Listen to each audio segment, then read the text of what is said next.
How to change password on Facebook Lite. So first of all, launch Facebook Lite app on your mobile devices. Once you come here, go ahead and tap on the hamburger icon at the top right. From here, scroll down below and tap on Settings and Privacy. Tap on Settings. From here, go ahead and tap on See More in Account Center. From here, tap on Password and Security. Once you come here, on top you'll see Change Password. Tap on it. Now, choose your Facebook account. Now, you would have to enter your current password first. Then, simply enter your new password. Then, retype your new password again.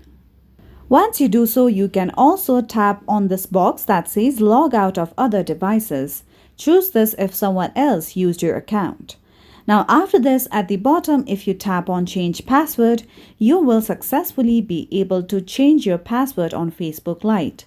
However, one thing you have to note down is that if you change your password on Facebook Lite, the password on your main Facebook application will also be changed if you are using the same account. That's all for today's video, and at last, don't forget to subscribe to our YouTube channel.